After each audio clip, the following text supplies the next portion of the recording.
A 14-time Texas super lawyer, Brian Beckcom brings a rare combination of trial experience and systems thinking.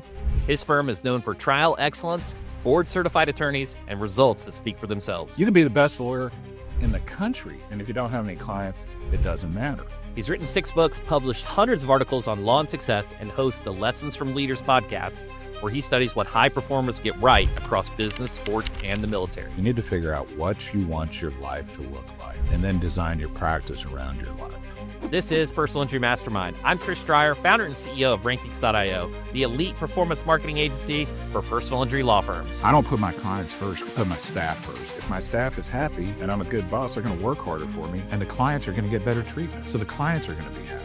Brian didn't just build a successful firm. He built one that fits his life deliberately, with clear boundaries around who the firm serves, how it operates, and who belongs inside it.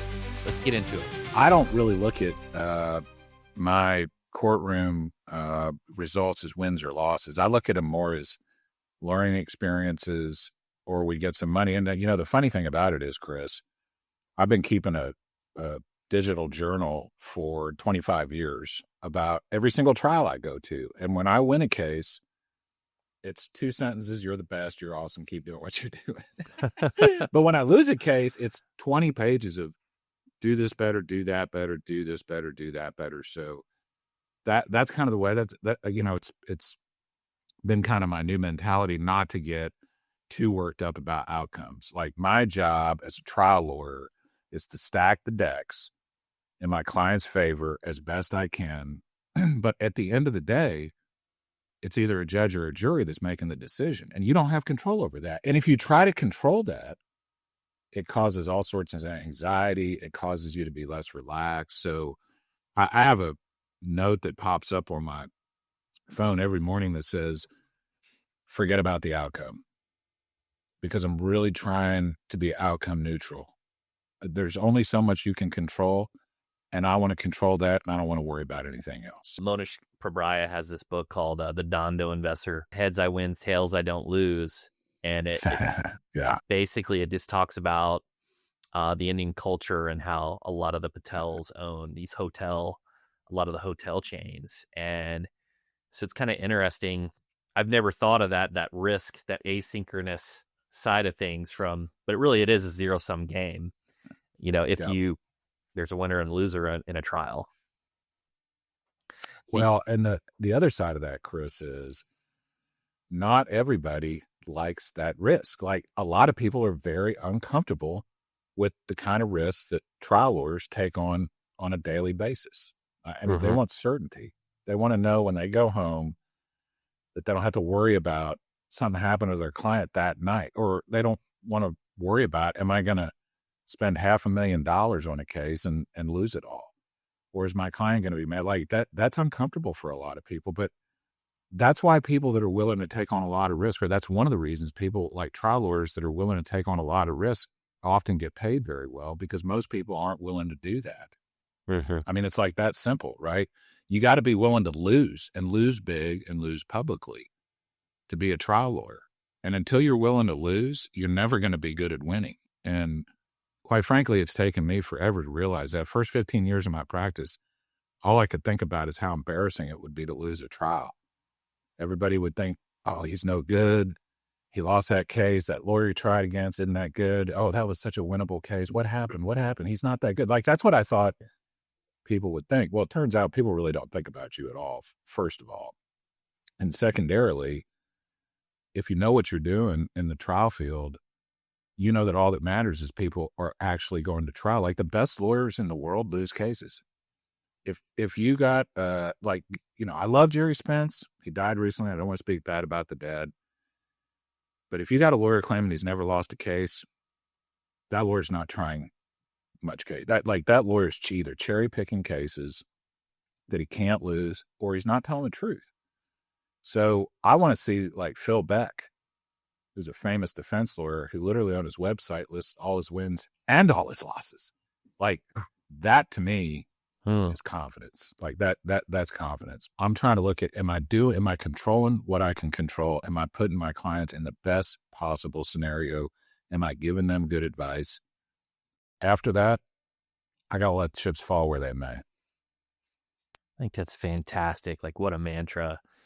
I went to a retreat recently. I had Brett Turnbull there. He's like, he does a lot of trials in Alabama and Georgia, and he's like, you got to take some zeros sometimes. And Yeah. Nick Raleigh kind of said the same thing. You Uh-huh. know, you journal after these, right? You do that retrospective.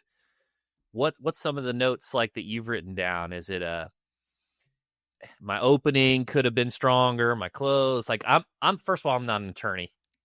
You know, what kind of comes to mind, or maybe it's a tonality or pacing, maybe Yeah. jury selection. So it, it's everything basically. So again, and I'll use an analogy to jujitsu because I do jujitsu basically every day. Every time I go in there and train against, I'm a purple belt. Every time I go in there and train against white belts and destroy them, am I really learning a whole lot? I'm learning a little bit. But when I go against a black belt and get destroyed, I'm really learning a lot. Like I'm learning, here's a hole in my game. Here's another hole in my game. Here's a mistake I made. Here's where I got to get better. Then I can go back and research that. I can work on that. I can close that gap. It's the exact same thing as far as I'm concerned being a trial lawyer. I have holes in my game. So let me give you some examples. I think I'm absolutely fantastic at picking juries. Fantastic. Okay. That's my strength. I'm just like, when you see me pick a jury, doesn't matter if there's 60 potential jurors or 600, every single one of them is talking. We're having a great discussion. That's what I'm good at. Not so good at presenting plaintiffs, like direct examinations. And until recently, I was terrible at closing arguments, right? And so after a win, if I win a case, what am I going to say? Oh, that must have been a great closing argument and a great plaintiff's direct examination, when maybe it wasn't. Like maybe there was some other reason I won the case. When I lose the case, and a lot of the times we get to talk to jurors, they'll tell you what you need to work on. And Huh. so my notes will be more like, hey, you need to work on your closing argument or your rebuttal closing argument, or you need to work on your organization of the evidence in the case, or you need to work on presenting your clients in a way that you get out of the way. So I guess my point is it's everything. And, I have this saying with the lawyers that work for me. I want everybody to be a 5-tool lawyer. You ever heard of a 5-tool baseball player? I Hit for haven't. average. Yeah. So a 5-tool baseball player hits for average, hits for power, runs for speed, is a good fielder. There's one other that I skip in my mind right now. To me, the best trial, there's a big difference between being able to take a deposition or draft discovery or go to a court hearing. Like those little discrete things, there's people that are very good at that. There's probably a lot of people that are better than I am at it. The real skill, though, for us plaintiffs lawyers is a human being comes into our office, and 2 years later, that human being's story turns into a substantial amount of money. So it's taking that story and then at the end of the process, actually converting that story into compensation. Not a lot of people can do that. Okay. Because think about what that involves, Chris. First of all, you got to get the person to come in the door to begin with, Mm-hmm. right? And that's marketing, right? That's you're telling your story. You can be the best lawyer in the country, and if you don't have any clients, it doesn't matter. And I know you got a lot of listeners. A lot of listeners are going to know exactly what I'm about to say. Every single, you, Chris, me, and every single one of the people listening to this and know about the way our business works, we know lawyers that we don't think are very good in court that are super duper successful because they're good at something else. What? Marketing. They bring in a lot of cases, right? So that's the fundamental beginning of any plaintiff's practice. If nobody's hiring you, none of this other stuff matters. Let's dig into that, because you're Yeah. speaking my language, right? Yeah. That's why. Yeah. No, you know exactly what I'm talking about, right? You know, and VB attorneys, it's different. You take on high stakes cases. You have 3, I believe, maybe 4 board certified trial attorneys. Yeah. How do you look at that from a differentiation, from an attraction perspective, to get those cases? Yeah. So like I was just saying, and I think, Chris, you'd probably agree with this, the marketing of the firm has to come first. And because nothing else matters. If you can't pay your employees and you can't bring clients in the door, nothing else matters. So that has to come first. And frankly, that is an uncomfortable truth for a lot of lawyers, because when we're in law school, at least in my generation, the generations before, we're taught that marketing is icky and like, you don't want to do that. And like people will come to you if you're good enough. That's horseshit. Like, in fact, they should teach lawyers how to market in law school. They don't do that. None of us know. There's not a single, maybe there's some classes now, but that's fundamental. And so when I opened my firm 20 years ago, I had no clients. I knew nothing about marketing. I had to do a super deep dive for a year, 2, and I still every single day I do something in marketing every day. And so that comes first. The second thing is I don't put my clients first, Chris. I put my staff first. People who work with me, they come first.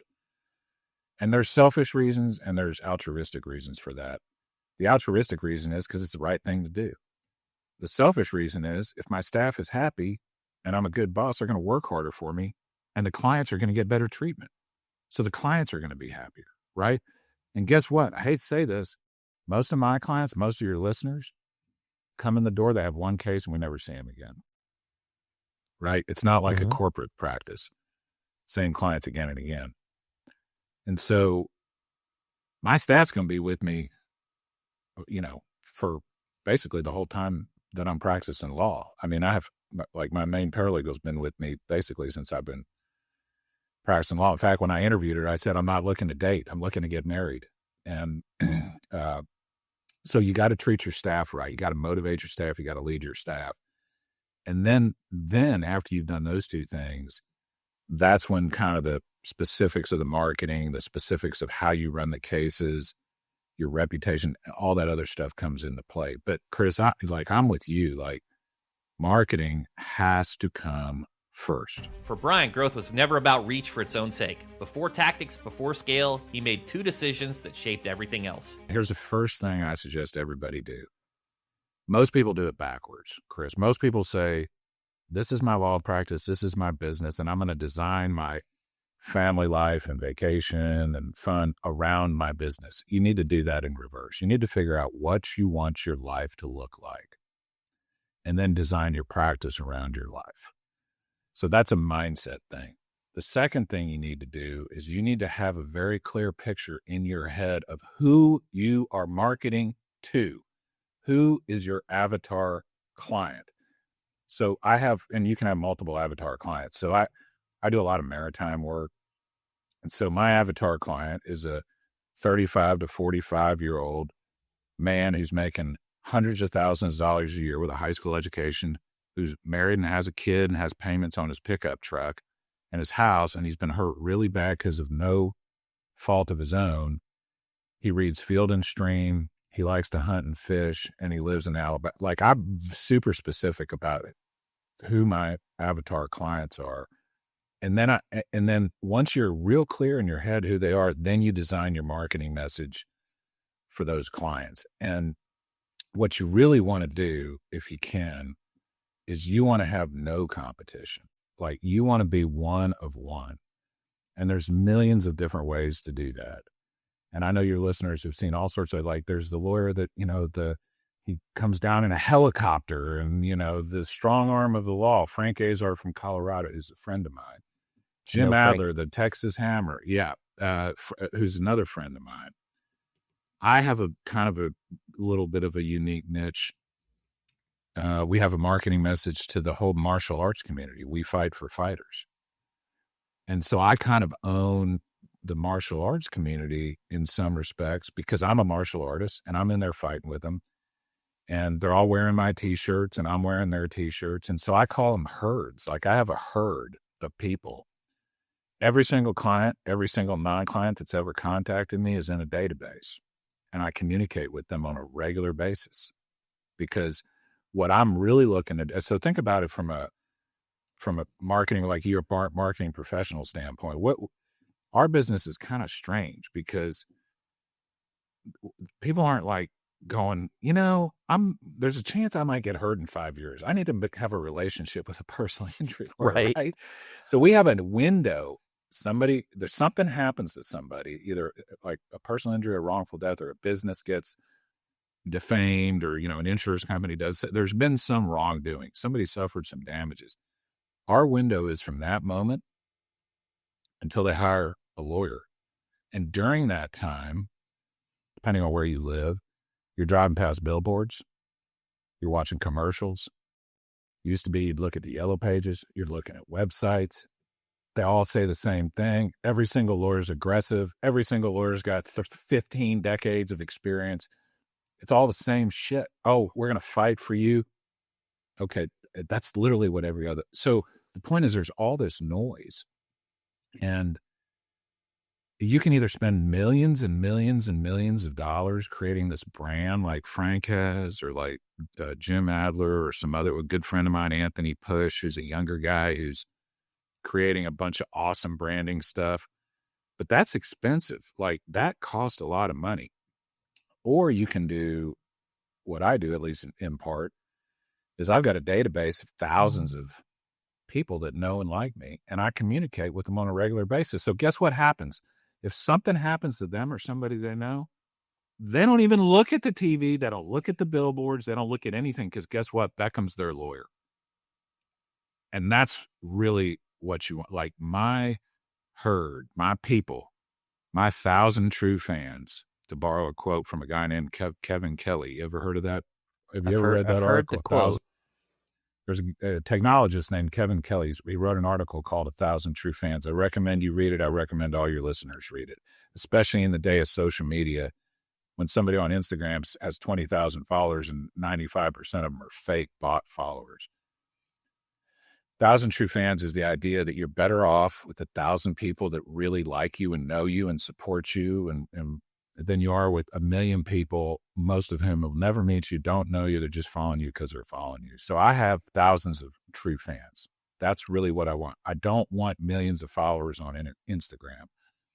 I want a couple thousand diehards that are my champions, and I'm going to be their champions. So the cool thing about that is, like I said, the TV, the billboards, the yellow pages, the internet is all invisible to my herd because they're calling me. Very powerful. Yeah. And those typically are the best cases too, right? Not Yep. the tire kickers. Like, not to say you won't have some of those, but yeah, those are the best. And certainly, depending upon how you look at cost, your lowest cost per acquisition too. Yeah. The I guess the other side of that too is then you don't need a 100-person sales team to do your intake.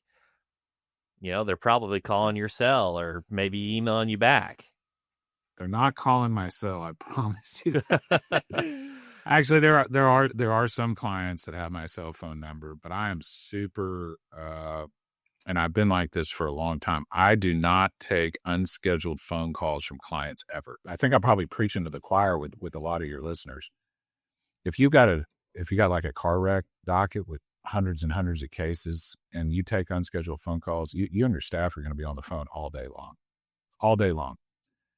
And you're going to be focused on client A's case, and client B is going to call, and you're going to stop focusing on A, and then you got to go back. It's ridiculous. And so every single one of my clients gets like a welcome packet. One of the things that it says is you can talk to Beckcom and his lawyers and his staff anytime you want, as much as you want, free of charge. But you have to schedule the call. Makes me think of the other side of that is just sometimes you don't have a true solve, right? So it's just kind of kicking the can. When you have the less interactions, maybe you have real updates, and then you kind of turn into a receiver instead of a leader when you're just on support on the support all the time. It's funny. And by the way, here's another little trick. There's a little practice trick for your listeners. When you set up these calls, make the client call you. I'm not calling them, because you know what happens half the time? I got a blah, blah, blah. Okay, let's schedule a call in a couple days. Schedule the call, and it's already solved, and it wasn't that big a deal. And it's like, I didn't actually need to talk to you. And so that's the best way to do it. Like if the client really has something important to talk, I want to be able to focus on what he has to say. And if it's important, he will call me on time when it's scheduled. If it's not, he won't. Problem solved. As the firm grew, the focus shifted to people, not just hiring more staff, but choosing the right ones. For Brian, building a strong firm starts with being intentional about who you bring in and just as deliberate about who you don't. The hardest position at my firm to hire for was a receptionist and an intake person, because our receptionist was kind of doubling as also doing intake. Why do you think that is? The reason I think that is because historically, generally speaking, the intake person, the receptionist, doesn't get paid like the lawyers get paid or some of the senior paralegals get paid. They tend to have a little less experience. This is not always the case, but generally speaking, they get paid less. They're a little bit less experienced, and it's hard to find super duper duper good people that are willing to get paid less for what is a really hard job. Like, I think my intake is the hardest job in my firm, because think about it. They're listening to these terrible stories all day long, every day. And we've had a couple superstars that we put in that position that have actually, I've got one that's a lawyer now.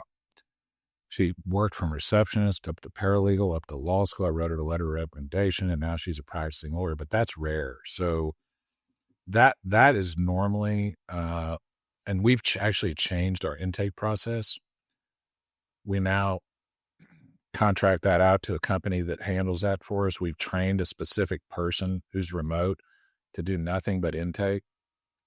This person is absolutely phenomenal. So that's how we've solved that problem. In terms of paralegals and support staff, what I found, and I don't know if you found this too, Chris, but what I found is if a lawyer has a really, really good paralegal, they never let him go because they're rare, right? My paralegal is she won the 2016 AAJ Paralegal of the Year. She's broken, I call it Brockovich. She's broken a couple cases, literally the difference between a $1 million and a $20 million settlement. She's found evidence. Hard to find people like that. And so the only way I found to find people like that is when it's a lawyer that's about to retire or do something else, and there's somebody that's been with them for 10 plus years. Boom. If I could get somebody like that, man, that's absolutely the best. And there's a saying, Chris, hire slow and fire fast. I've typically done the opposite. I mean, we've hung on to some people like for a year that we're like, gosh dang, this is not working out, but let's see if we can make it work, so anyway, it's if you have any ideas on that, let me know, because I'm still trying to figure that out. I mean, for me, I think, because I'm a real people person too, but once I started putting the data behind it, hey, it's not me, it's this data, right? Yeah. So that makes it easier. But then I remember I was sitting in Vistage. I was about 3 years in, and this guy, Jack Daly, he was an old school salesperson, came in, and he was basically lecturing everybody in there, including me, about not spending enough time with the top performers and concentrating on the, trying to take someone that's not good and make them good. And he's like, you just need to, get rid of those individuals and concentrate. He's like, if you're doing sports, you got to practice most of the time. The first 5 on the basketball team's on the court most of the time. Yeah. The other one's got to just earn it, or maybe find a different career there, that for them. Yeah. No question. I will say this though, that I think COVID changed everything when it comes to the law practice. Not everything, but a lot of things. And one of the things that made me realize is I now have, it used to be I had to hire paralegals and lawyers that were in Houston because they were physically, blah, blah, blah. Now I have access to the best talent across the country, which is super duper cool, right? Like I can hire a lawyer who lives in Maine, and he can work in my firm seamlessly, or she, and if they're the best, it doesn't matter that they live in Maine anymore. So I think it kind of has opened up the ability for smaller firms to have access to the best talent in the world. You don't have to live in New York City anymore to do New York City type of cases. You don't have to live in Houston or LA to do Houston or LA type of cases.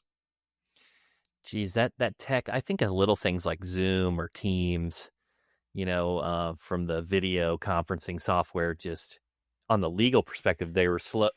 The legal industry slower to adopt, and it's like, oh, boom, everybody knows how to use Zoom now or Microsoft Teams. The talk to me about the computer science background. Just touch briefly on AI. How do you think it impacts the PI space? Are you utilizing any AI within the firm? Talk to me a little bit about that. Been using AI for 3.5 years now. My team is super deep in it. We use it every single day. We use it very effectively. It is a game changer. So I like to collect opening and closing arguments in huge cases where there were big verdicts. I have this little big collection. It's not just me. It's all these lawyers I respect. I've loaded all these things into an AI. I've had the AI analyze every single one and break them down, the structure, why it's persuasive. I can now, like with my AI, plug a bunch of stuff into my AI and say, draft me an opening statement. It's about 80% there when it's done. And I was like, sitting there thinking the other day, I was like, I think I'm a pretty good lawyer, but now all the C-level lawyers, they're going to be able to do the same thing. So where's my competitive advantage? Well, you know where my competitive advantage is right now? My competitive advantage is I know the questions to ask the AI, where some C-minus lawyer may not know the questions. But what happens in a couple of years when the C-minus lawyer goes, I'm a C-minus lawyer, what kind of questions would an A-plus lawyer ask you? And then now you got the best opening statement that's ever been written in history, and a C-minus lawyer wrote it. Now he's still got to deliver it, or she still got to deliver it. But AI is a big deal. If you're not all over AI already, you are well behind the curve. I heard, so you're really in the game with the GPTs and stuff. I was looking at X today by a guy that does a lot of AI posts, and he tries to gaslight his chat GPT. So he'll get a reply and he'll be like, is that really the best you've got for me? And it'll like try to make it better. Yeah. That's so funny. But there are all sorts of problems with AI. You cannot trust it. It hallucinates all the time. But that said, some of the stuff you can do with it is ridiculously amazing, especially the more and more you use it, the more refined it gets, the better it understands what you're doing. If you start uploading files into it, the better and better it gets. You start learning about how to prompt it in better ways. But drafting discovery requests, I can draft discovery requests in any case in about 30 seconds now. It's just one example of where it's awesome. I got a plaintiff's deposition in where one of my lawyers presented the plaintiff. Attached to it is an AI summary every single time now in the exact format that I want it in. Before I take a deposition, I upload all the other depositions from the case. I have a deposition template I use. I say, read all these and then spit out all the questions in the precise format that I like, precisely numbered and organized. It's not perfect, but it saves me so much time. It is absolutely astonishing. I was an expert witness recently on a case, and guys, I'm retired. That was my one and done, but I underestimated how long these depositions are when I was like, my God, and just having the AI to help assist with that and maybe flag some things. I wanted to actually, you take on some high stakes litigation, some cases that are different, right? It's not just the auto, rear end collision. Just wondered if, what's a few cases that stand out in your mind? Because in case our peers have an oddball case, maybe they need somebody with your experience. What's some cases that you've tried to kind of out of the box? So, like I said, we have a big docket of maritime cases. The most famous case I've handled by far is there was a movie called Captain Phillips about the Maersk, Alabama, which was an American ship that got captured by Somali pirates. Obama sent the Navy SEALs in. It was made into a movie starring Tom Hanks. I represented the crew of that ship. I was all over the news. I was on Nightline, Dateline, Good Morning America, London Daily Telegraph. It was a huge deal. And so I have a lot of expertise in any case that touches on the water. Every single car wreck lawyer should be scrubbing every single significant injury car wreck case for a products liability case. Like, you're giving up, I guarantee you, every single one of your lawyers that has a car wreck docket is giving up millions of dollars every year by not doing that. Every single car wreck where there's a death or a severe injury should be scrubbed for a products case. So we do a lot of that. So, there's lawyers in Houston that have hundreds and hundreds of car wrecks. I love these lawyers because they're doing the Lord's work. They got to deal with these crappy insurance companies all the time that are nickeling and diming them to death. That sucks. And where there's a really serious injury or there's a death, these lawyers are calling us up. Hey, Beckcom, will you scrub this to see if there's a products liability case? And oftentimes there is. I mean, the theory of crashworthiness basically says you shouldn't die or be seriously injured in a car wreck. The technology is such now that essentially you should be protected from all but the most violent and severe crashes. And so T-bone accidents, rollovers, there should never be a fire that kills people in an accident.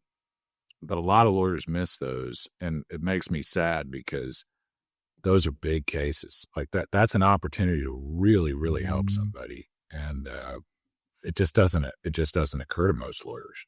Interesting. Yeah, and I think you have an advantage there, especially on the autonomous stuff, the Teslas, the big time, the Waymos, things like that. Big time. Amazing. Brian, this has been fantastic for our audience that maybe has a case that maybe they want to scrub for products, or they have some questions about what we discussed. What's the best way to get in touch with you? V as in Victor, B as in Brian, vbattorneys.com. If you type that in, we're like everywhere on the internet. Type in my name, Brian Beckcom. It's kind of weird last name, Beckcom. Type that in, you'll see all over the internet, Facebook, so Instagram, YouTube, all that stuff.